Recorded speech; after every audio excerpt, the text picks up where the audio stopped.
जब सिंध में ये पानी की जो है वो तहरीक चली, क्योंकि सिंध को एप्रीहेंशन था कि कैनाल्स की कंस्ट्रक्शन होगी on the basis of water availability certificate issued by IRSA. मैंने पिटीशन दाखिल की एक आबादगार कुर्बान मेत्रो है उसके नाम पर कि आई एम अफेक्टेड, और क्योंकि सिंध हाई कोर्ट का फैसला है और सुप्रीम कोर्ट का भी फैसला है, उसके तहत फेडरल मेंबर इरसा जो है वो सिंध से मुकर्रर होगा। लिहाजा इरसा की जो कंपोजिशन थी जनवरी 25, 2024 में जब ये सर्टिफिकेट जारी किया वो गैरकानूनी थी। इस वजह से इरसा ये सर्टिफिकेट जारी नहीं कर सकती। और इरसा का जो मौजूदा मेंबर है असजद इम्तियाज़, वो फेडरल गवर्नमेंट ने गैरकानूनी तौर पर, गैर आइनी तौर पर दूसरे सूबे से मुकर्रर किया है। लिहाजा उस मेंबर को हटाया जाए और इसका इरसा की कंपोजिशन क्योंकि गैरकानूनी थी, इस वजह से इस सर्टिफिकेट की बुनियाद पर कोई फैसला नहीं लिया जाए, कैनाल्स की कंस्ट्रक्शन नहीं किया जाए। आज सिंध हाई कोर्ट में ने पहले नोटिस जारी किए थे फेडरल गवर्नमेंट और प्रोविंशियल गवर्नमेंट को और मेंबर इरसा असजद इम्तियाज़ को कि आएँ हमें बताएं कि under what authority you are holding position. तो आज ये पिटीशन 11 बजे टेकअप हुई सिंध हाई कोर्ट में, और सिंध हाई कोर्ट ने ये हुक्म जारी किया क्योंकि पिटिशनर ने ये कहा है कि we will be aggrieved by the issuance of certificate on the basis of which canals are being constructed. तो ये इस सर्टिफिकेट की बुनियाद पर कोई कार्रवाई नहीं होगी, कोई फर्दर स्टेप्स नहीं लिए जाएंगे, जिसका मतलब है कि कैनाल्स की जो तामीर है वो नहीं होगी on the basis of this water availability certificate. और सिंध के अवाम यही चाहते थे कि ये जो वाटर अवेलेबिलिटी सर्टिफिकेट इरसा जारी किया है या कैनाल की कंस्ट्रक्शन, वैसे लीगल प्रोसीजर ये है कि कोई भी अगर सूबा इरसा के फैसले से मुतासिर है तो सेक्शन 8 में वो काउंसिल ऑफ कॉमन इंटरेस्ट में अपने ऑब्जेक्शंस दाखिल करता है, और ये सर्टिफिकेट होता है एकनेक की मंजूरी के लिए, और वो एकनेक की मंजूरी में स्कीम के लिए जाता है। एकनेक ने अभी तक कैनाल्स की मंजूरी नहीं दी। काउंसिल ऑफ कॉमन इंटरेस्ट में सिंध गवर्नमेंट के जो ऑब्जेक्शंस हैं वो पेंडिंग हैं, वो डिसाइड नहीं हुए। जब तक वो डिसाइड नहीं होंगे या एकनेक जो है वो मंजूरी नहीं देगी स्कीम की, तब तक जो है वो कंस्ट्रक्शन हो भी नहीं सकती। जब आप स्कीम ही मंजूर नहीं हुई लेकिन जो है वो ये आ गया कि वहाँ कैनाल्स की कोई कंस्ट्रक्शन शुरू हो गई है, जिससे ये तासुर पैदा हुआ कि कॉन्स्टिट्यूशनल प्रोसेस और लीगल प्रोसेस को बाईपास करके सिंध पर जो है वो कैनाल्स मुसल्लत किए जा रहे हैं। जो लीगल रजीम है पानी की उसको वायोलेट किया जा रहा है, हालांकि उसको पहले ही वायोलेट किया गया था जब जाम सादिक की गैरकानूनी हुकूमत को सिंध पर मुसल्लत करके 91 का अकार्ड जो है वो साइन किया गया। उसमें सिग्नेचर्स जाम सादिक, मुज़फ़्फ़र अली शाह और आलम बलोच की हैं, तीनों के।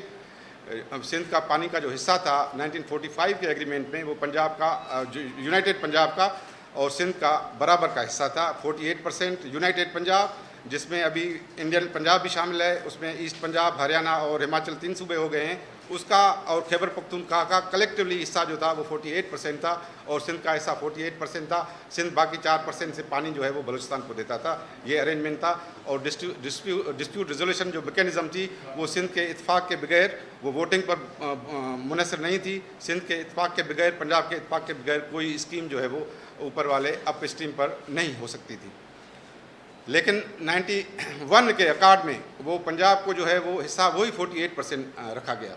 हालांकि 40% पंजाब का हिस्सा वो इंडिया में चला गया, 3 जो है वो रिवर्स भी उधर चली गई 1960 के इंडस वाटर ट्रीटी के तहत। लेकिन पंजाब का 91 में जो हिस्सा था वो 48 रखा गया। हालांकि उस एग्रीमेंट के मुताबिक सिंध का हिस्सा 66% बनता है, वो 42 में तब्दील किया गया। और जो वाटर डिसीजन मेकिंग की गई वो सिंध के खिलाफ की गई, क्योंकि सिंध का जो तकरीबन आधा हिस्सा है उसको 1 वोट दिया गया। बलूचिस्तान का 3.8% उसको भी 1 वाटर का शेयर है, उसको भी 1 वोट दिया गया। खैबर पख्तूनख्वा का जो हिस्सा है वो 5.8% है, उसको भी 1 वोट का राइट दिया गया। फेडरल गवर्नमेंट का शेयर ही नहीं है वाटर में, जो पहले जो है 1945 के एग्रीमेंट में रेफरी का किरदार अदा करती थी। न्यूट्रल जो है आर्बिट्रेटर था फेडरल गवर्नमेंट, वो फैसिलिटेट करती थी सूबों को, उसको भी वोट का हक दिया गया। इस तरह से सिंध का 1 वोट और दूसरे सूबों और फेडरल गवर्नमेंट के 4 वोट थे। ये लीगल रजीम सिंध पर मुसल्लत की गई। उस पर उस वक्त भी जो है वो सिंध असम्बली के अपोजिशन में शहीद बेनज़ीर भुट्टो ने, पाकिस्तान पीपल्स पार्टी ने मुखालफत की कि सिंध पर गैर कानूनी हुकूमत मुसल्लत करके ये फैसले किए जा रहे हैं जो आगे चलकर सूबों में निफाक का जो है वो ज़रिया बनेंगे। और वही हुआ। उसके बाद कालाबाग डैम बनाने की कोशिश की गई, जिसको सिंध के अवाम ने नाकाम बनाया। अभी ये दूसरी कोशिश है, वाटर रिजीम जो मुसलत की गई है सिंध पर, कि सिंध पर जो है वो कैनाल बनाया जाए और उतना ही पानी और उससे भी ज़्यादा पानी लिंक कैनाल्स के ज़रिए जो है वो वहाँ चोलिस्तान और दूसरे पंजाब के इलाकों में इस्तेमाल किया जाए। और इरसा की जो खुद रिपोर्ट्स हैं उसमें ये है कि गुज़िश्ता 25 साल के दौरान सिर्फ 2 मरतबा इरसा ने पानी पूरा किया है सूबों का, और गुज़िश्ता 49 ईयर्स में, ये पंजाब गवर्नमेंट की भी रिपोर्ट्स हैं कि सिर्फ 4 मरतबा सूबों को अपने हिस्से के मुताबिक पानी मिला है, क्योंकि वाटर अवेलेबिलिटी जो पानी अकार्ड में रखी गई 117 मिलियन एकड़ फुट, वो पानी था ही नहीं।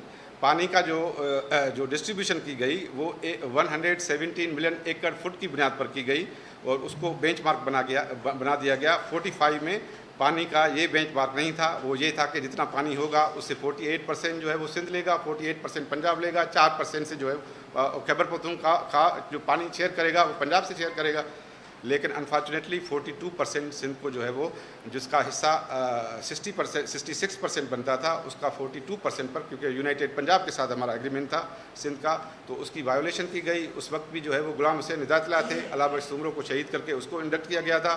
और 1990 में भी जो है वो एक लीगल गवर्नमेंट को जो है हटाकर एक मुसलत गवर्नमेंट जो है सूबे में एक अनकॉन्स्टिट्यूशनल गवर्नमेंट जो है मुसलत की गई थी।